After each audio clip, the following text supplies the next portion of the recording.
बहुत समय पहले हिरण्यकश्यप नाम के राक्षस ने ब्रह्मा देव की तपस्या करके अमर होने का वरदान मांगा। जब ब्रह्मा देव ने अमरता का वरदान देने से मना कर दिया, तो उसने मांगा कि उसे संसार में रहने वाला कोई भी जीव जंतु, राक्षस, देवी, देवता और मनुष्य मार न पाए। साथ ही न वो दिन में मरे और न ही रात के समय, न तो पृथ्वी पर मरे और न ही आकाश में, न तो घर के अंदर और न ही बाहर, और न ही शस्त्र से मरे और न ही अस्त्र से। हिरण्यकश्यप की तपस्या से ब्रह्मादेव खुश थे ही, इसलिए अमरता के एक वरदान के बदले उन्होंने ये सारे वरदान उसे दे दिए। इसे पाकर उसने हर जगह तबाही मचाना शुरू कर दिया। उससे मनुष्य ही नहीं, देवता भी परेशान रहने लगे। वो अपनी शक्ति से दुर्बलों को सताने लगा। हिरण्यकश्यप से बचने के लिए लोगों को हिरण्यकश्यप की पूजा करनी पड़ती थी। भगवान की जगह जो भी हिरण्यकश्यप की पूजा करता वो उसे छाड़ देता, और जो उसे भगवान मानने से मना करता उसे मरवा देता या अन्य सजा देता। समय के साथ राक्षस हिरण्यकश्यप का आतंक बढ़ता गया। कुछ वक्त बीतने पर हिरण्यकश्यप के घर विष्णु भगवान के परम भक्त प्रहलाद का जन्म हुआ।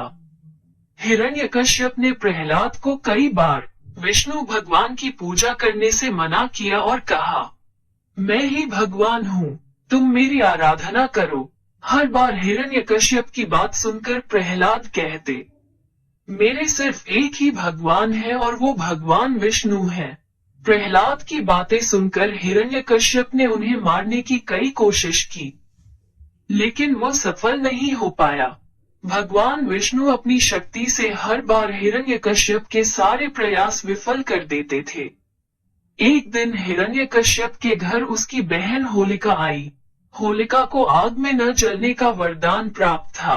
उसके पास एक कंबल था, जिसे लपेटकर यदि वो आग में चली जाए तो आग उसे नहीं जला सकती थी।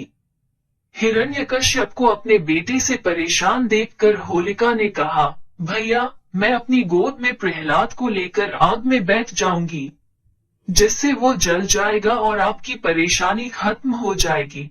हिरण्यकश्यप ने इस योजना के लिए हामी भर दी। उसके बाद होलिका अपनी गोद में प्रहलाद को बैठाकर आग पर बैठ गई। उसी वक्त भगवान की कृपा से होलिका का कंबल प्रहलाद के ऊपर आ गया और होलिका जलकर खाक हो गई। प्रहलाद एक बार फिर प्रभु विष्णु की कृपा से बच गए।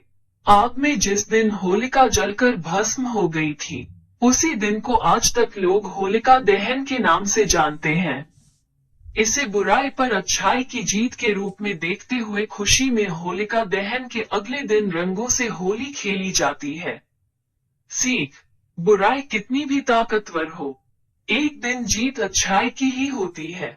इसी वजह से हमेशा बुराई का मार्ग छोड़कर अच्छाई का मार्ग अपनाना चाहिए।